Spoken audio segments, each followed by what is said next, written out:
Alright guys, have a look at this beauty. Gumtree found me a big old Hitachi.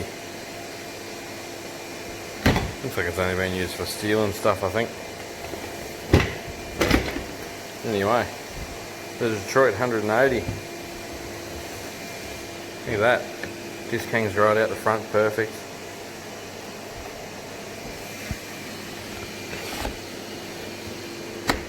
Locks in over there, so it's out of your way. So we can't plug this in and give you a quick grind.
Okay then, so that disc's a little bit worn and the bristles are pretty strong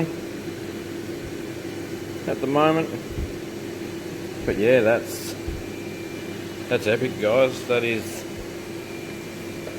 going to be more than suitable. So that's just a bit of an update on the Detroit. I didn't want to buy a new 9-inch just in case I didn't end up doing this job or whatever. So I found this on Gumtree. It was dirt cheap. The bloke was scared of it basically, I think. And yeah.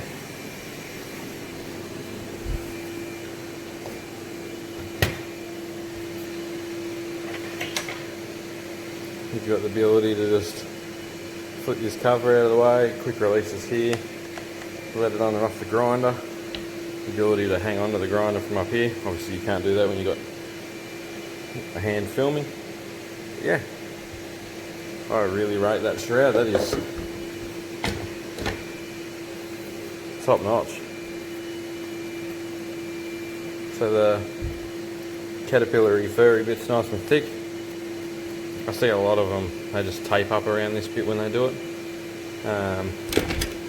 If the caterpillars will wear out over time, that's something that you'll probably have to replace. But yeah, for the $79 or whatever Detroit want for this from Total Tools, I'd definitely recommend buying one. So thanks heaps for watching. When I've ground this floor.